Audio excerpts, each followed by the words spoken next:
Hey art friends, welcome to CURIO's art studio space. CURIO is located on the main street of Zillionople next to the Strand, and I have Ayla here with me today. We're celebrating March being Youth Art Month, and we have a really special show planned for you today. We're going to create a really sweet lion using mixed media.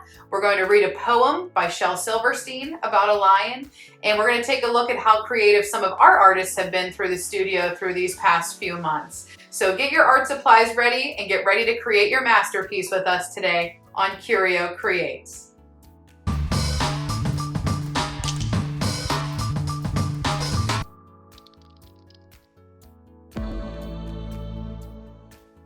Here's what we will be using today to make our art project. Remember, use what you have at home. It's okay if you don't have the same things that we do.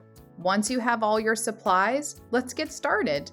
All right, now that you have your art supplies ready, we're gonna go ahead and get started on our awesome lion. We're gonna do this project today as a mixed media piece, which means you really don't need exactly the art supplies that we have. You can really do it with anything you have at your house, and you can be creative with how you choose to use any of these supplies today. We're gonna give you some examples and some ideas, and you can take it and run with it and be super creative. So when I was thinking about what project to do, I landed on the idea of a lion to go along with the old saying that March comes in like a lion. It's an old saying that refers to the idea that the weather in March comes in really cold, and then as it goes closer into spring, it gets nicer and warmer. Does it always hold true? I don't think so, because we've seen snow in April before too, but we'll see if it holds true this year. So let's get started on our lions. Ayla and I are using a piece of paper that's actually a little bit thicker. It's called an oak tag. We decided to start with a paper that has a color to it that reminded us of a lion. You could use white drawing paper, you could use construction paper that's yellow or orange. Whatever you want to start with is fine, but you can start with a pencil at home. I'm going to draw in crayon because I want it to be dark enough for you to be able to see.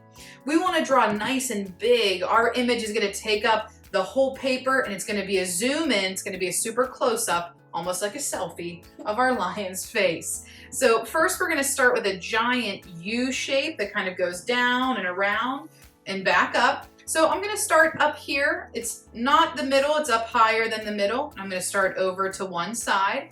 But basically I'm going to make a really, really big letter U that we also use sometimes whenever we're making self-portraits. We start them with a U shape too, which would be drawing a picture of yourself.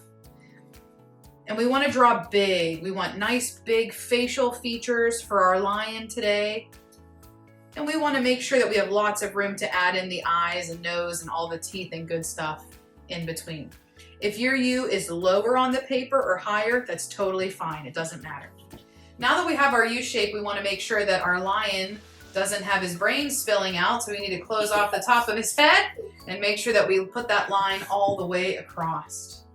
I'm going to start with the middle of the face with a nice big nose. Now we want to make sure that when we're drawing this next shape, we want it to be wide. So we're actually going to be drawing a V like this, a letter V, and we don't want it to be pointed and too tight and close together. We want that V to be wide. We want it to be open like this, a nice big wide letter V. So when I say wide, that's what I mean, not necessarily like tall, but wide. So I'm going to put a dot right in the middle of my paper, and that's going to be the tip of my nose.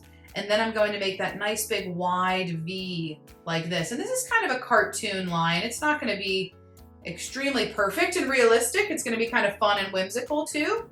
And if you're a really good guesser, you'll probably guess that we too are closing the top of our nose off. What do you think, Ayla? Should we start and do the eyes first, or should we start down towards the big mouth? We should probably do the mouth first. All right, Ayla's going to go for the big mouth. Now, I want this mouth to be really big and open and ferocious looking. And what I'm going to do is I'm going to start at the tip of my nose, and I'm going to make a U shape that goes out like this and connects to the side of my lion's face. And then I'm going to do the same thing on the other side, but kind of opposite. So it comes out this way and goes towards this side. This is his big, big, giant face, open wide. And I'm going to leave some space and then make a line towards the bottom. So what we have now is like kind of upper jaw and lower jaw in our picture. Now, whenever we talked about the nose, I talked about doing it wide. So we don't want long, skinny teeth. We want wide teeth because they're easier to color in, paint in, cut paper that shape. So again, we're gonna stick with the really wide idea of triangles or letter V's. And you can have as many teeth or as few as you want to. It's totally up to you how many teeth you wanna have and where you wanna place them. I'm gonna make kind of these big zigzag shapes like this. Can we make a couple big and small? Yeah, you can vary the sizes for sure. This is your masterpiece after all. It's really important that we added this piece into the bottom of the lion's jaw so that we had a place to put the teeth. We didn't want to put the teeth right down at the bottom of the chin because then the teeth wouldn't have anywhere to hold on to. So what we drew was kind of this big smiling open part that was the top part of our lion's mouth, and then teeth, and then a bottom part for our jaw. So that's really important that we had that bottom shape to make sure that our teeth had somewhere to go and it all makes sense. Now that we have tons of ferocious teeth, we're gonna go ahead and work on the eyes and nose area. So what we're gonna be making next is the bridge of the nose, which we are not lions, but we do have something similar. We have a bridge in our nose. If I take a look at my nose and Ayla's, so this part right here, this is called like the bridge of your nose. And sometimes people draw it kind of showing these two lines on the side. So that's what we're drawing, this area that kind of comes out for our lion's nose. That's called the bridge. That's what we're working on next.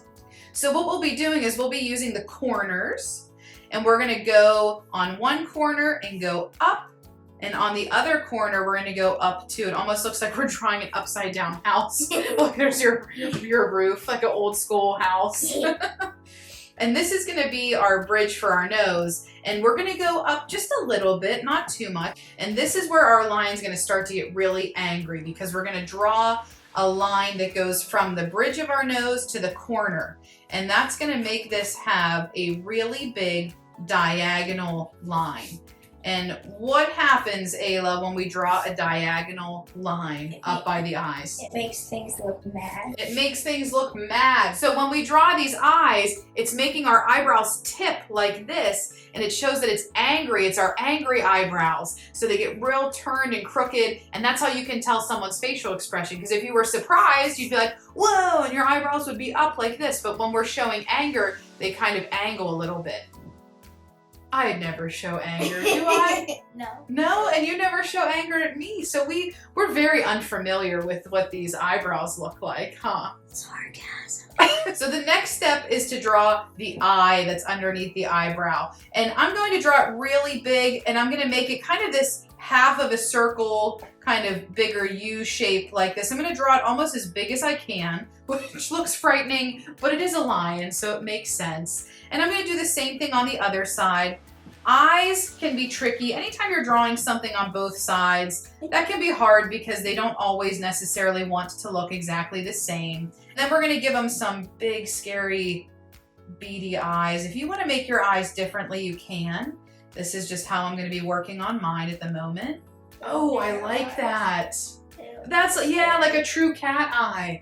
That was a really good idea. Wow, I love that. Are we gonna add nostrils? Yeah, that's great. Yeah, let's add nostrils. Let's do that right now.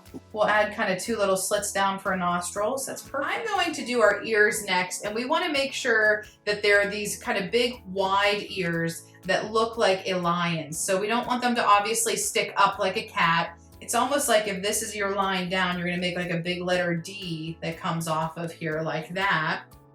And I always like to make another one so that it looks like there's some stuff happening that's the inside of the ear too, because your ears and theirs have like rolls on it so you can hear what's going on inside. If your project looks like Ayla's, she drew so big, which is awesome, that her ear might go off the edge a little bit, and that's okay. You can always let your picture go off the edge. So our lion's mane is going to be really big and kind of filling up the whole space. So what we're going to do is we're going to start to make some lines that come off of this. And I like to make lines that look like they're exploding out. So I like to start kind of from the idea of here, and it's going like and exploding like this. So what I'm going to do is I'm going to draw my lines like this. They're going to go up and out and kind of angled like this. And I can turn my paper to help me do that. And I'm making straight lines, but you don't have to. They could be like zigzag lines. They could be wavy lines if you want to. Those are great. Oh, you did your whiskers already. I'll do mine too. I put little dots. I liked that. I'm gonna do 3 little dots like Ayla did right here. That's kind of where the whisker grows out of. And then I'm going to kind of do like a wispy line that kind of goes out the edge. I'm not going to push very hard because I want it to have a little bit of a lighter look as it goes further away. Once you're done with your guided drawing, you can go ahead and trace over it so that these lines really stand out. We're going to be adding a lot of stuff to this project. So you can use something like a oil pastel, a crayon. You could use Sharpie if you want to. Ayla's going to go ahead and she's going to trace over top of her lines to get all of her pencil lines really nice and dark. It adds that really nice contrast, so it pops really good, which is great. And I think while she's doing that, we should go ahead and take a look at our poem by Shel Silverstein. Shel Silverstein's one of our favorite authors. He does some really cool poems and has really incredible drawings that go alongside them too. So check out this poem. It's Dark in Here by Shel Silverstein. I'm writing these poems from inside a lion, and it's rather dark in here. So please excuse the handwriting, which may not be too clear. But this afternoon by the lion's cage, I'm afraid I got too near. And I'm writing these lines from inside a lion, and it's rather dark in here. Shel Silverstein was an American poet, songwriter, musician, composer, cartoonist, screenwriter, and most famously known as an author of children's books. Shel Silverstein wrote over 400 children's poems, created nearly 800 songs. His most famous song, A Boy Named Sue, which won a Grammy Award as the best country song in 1969. You might know some of the other books that he's written: A Giraffe and a Half, The Giving Tree, his collections of poems such as A Light in the Attic, Where the Sidewalk Ends, Falling Up, and Everything on It. If you haven't had a chance to look at one of Shel Silverstein's books or collections of poems yet, definitely check them out. They're fun for all ages. Now that we're totally done with our drawing, here's where it gets to be really exciting and we can switch it up and do many different things. So the idea of a piece that's mixed media is that you can really do a lot of different art supplies at once. It's not just a drawing, it's not just a painting, it's not just a project done with fibers. So you're doing a little bit of everything or just mashing up a couple things. And this is really where you can take it and run with it. If your art supplies at home are limited, this could turn into a drawing and you could color it in with markers or crayons or colored pencils. If you love to paint, you could totally do this with all different colors of paints and really make it your own. We have a lot of construction paper that's left over too. So we're gonna do a mix of some crayon, construction paper, paint, oil pastel, and just kind of make it work with what we have here available already in the studio. The first step we're still all going to do together is we are going to make the inside of the mouth black. And before we go ahead and start painting and stuff, I would highly recommend coloring in this area either black or like a pinkish color, really, really dark brown. And because a crayon or pencil or marker is a little easier to control than a brush for younger artists, we're going to go ahead and color this in black just to make sure it heightens that contrast, and then we don't have to worry about trying to paint in between those teeth. All right, this is where Ayla and I are going to totally go rogue. I'm sure we'll do totally different things, I think, by the end of the time here. I'm going to start to use my paintbrush. I really like to paint. I'm going to paint my teeth in white, and I'm also going to put my eyes and paint them in white. If you want to, we talked a couple Curio Creates ago about oil pastels. If you have an oil pastel, you could absolutely use a white oil pastel instead of paint. You could also cut white paper and glue them on here to look like our nice white pointed teeth too. But I always try to start with my lighter colors first. So I'm going to go ahead and work inside my lion with the lighter colors and then work out. Anytime we paint, we like to hold our paintbrush like a pencil, and that might cover up your crayon just a little bit, but it's fine. Sometimes when I'm working, I like to turn my paper so that I'm painting with my project close to me, because if I don't, I smear it. If you're washing your brush, make sure you want to put your paintbrush into a cup of water, give it a little wiggle, and then dry it off on a paper towel so that you don't have colors blending into each other. Always like to go in with a dry paintbrush. I'm using acrylic paint today, but again, you could have done this on watercolor paper and do it with crayons, oil pastels, and watercolors. That would be cool too.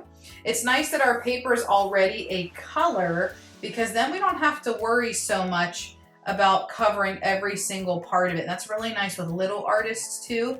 They don't have the patience sometimes to sit there and really focus on making sure that each section is filled with lots of color. And it's fine, they don't have to, but it's nice that this just kind of offers something that's a little different than just a stark white paper that shows through if you miss some spots. So I'm gonna get started and I'm gonna paint in my project. And make sure to pause the video if we're ever going too fast or you need some more time. Yeah, you can always pause this, especially if you thought of an art supply that maybe you didn't have with you, or you could always work on it a little bit one day and then come back and work on it more the next. It doesn't have to be done all at once. You could always let it dry and come back to it another time. I'm going to turn my paper so that it's closest to me while I paint. I'm also working really hard to make sure that I smooth out any globs. How'd you go around the whiskers? I just painted right over top of them. Oh, you did? Yeah, my color's a little different than yours though. You could always, if you cover over part of it, you could always let it dry and then retrace back over it with crayon, because even right here, if you wanted those lines to show through, you could trace back over your teeth again with black. Ayla, what's one of your favorite things about art? That's really hard. I'd say one of my favorites is probably just being able to be creative and do whatever you want with it. Like there's no rules. Yeah. There's no boundaries. You really like to follow rules, huh? Yes. Like if somebody tells you something's supposed to be a certain way, you work really hard to do that. So do you feel like art lets you have a chance to kind of escape from all of that? Yes, and it's very relaxing just to do something and not have any interruptions. Just being able to make something and be proud of it. Do you have a favorite art project you've ever done? Probably the alien people I like to draw. Oh yeah. Let's take a look at some of your alien people. Tell us about them. Probably my favorite one is the one that I call Eloise. And it's technically, the way I draw them is one eye and then their body just comes off of that one eye. Did you see something that gave you an idea to do that? Well, I was looking at a book that Dad gave me about a bunch of different monsters, and I saw this one big monster that had like one eye everywhere. I used to draw them with like 3 eyes connecting to one, but then I figured out to try to draw 2, and then I drew 1. And I liked it. What's your favorite type of art supply? Probably colored pencils, because you can blend them. You can also do a lot of detail with them, huh? Yeah, but it depends on what you're doing. Like if it's a big ground, I would use paint with a big brush to cover it. If it's small details and different things you need to blend, I would probably use colored pencils. That's true. That's why it's hard to pick a favorite art supply, because there's different times that work best to use all the different ones.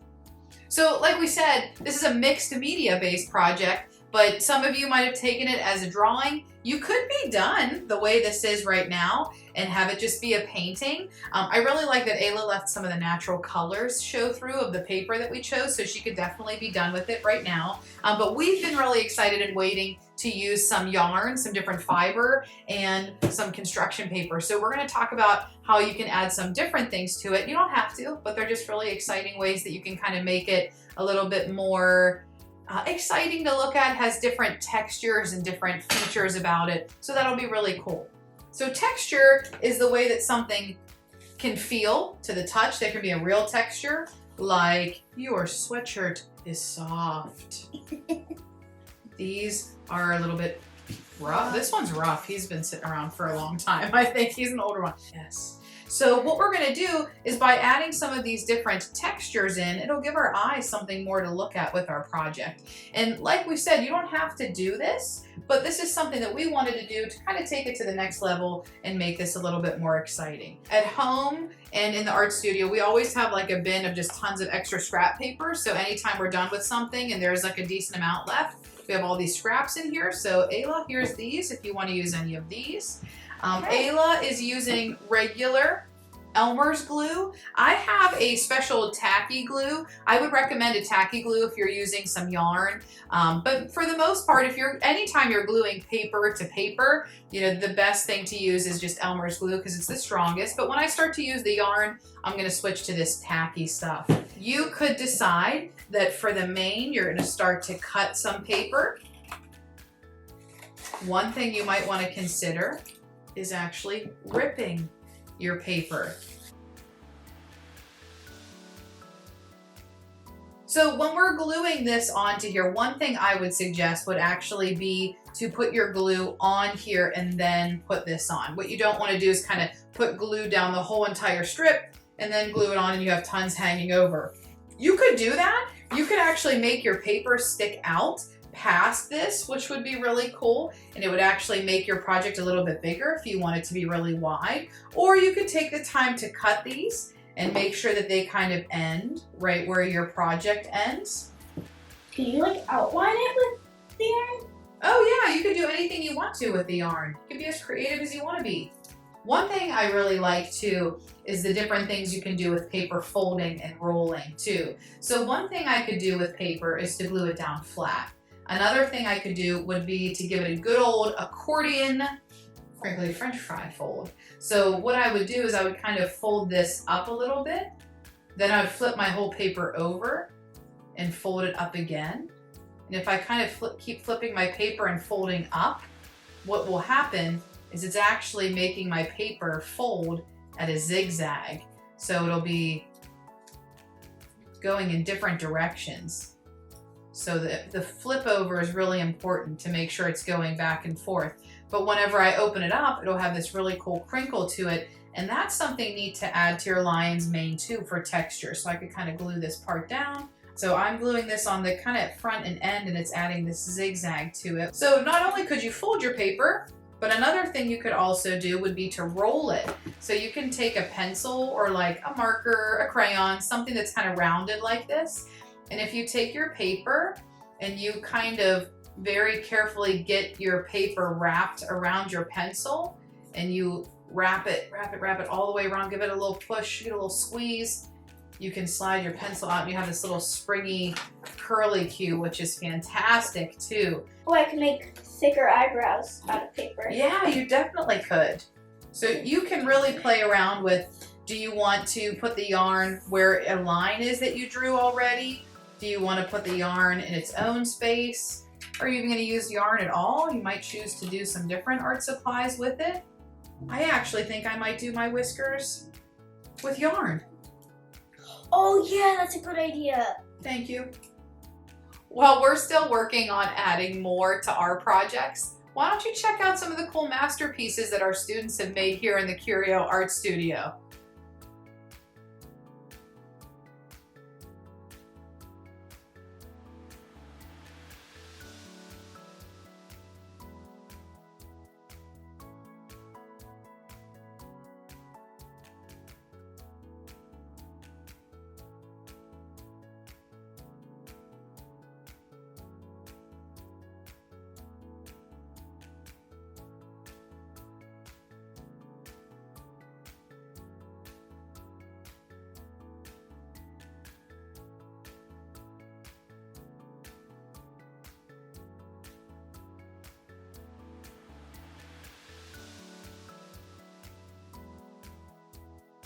I don't know why. What's your favorite part? My favorite part is probably adding the scar. I like that.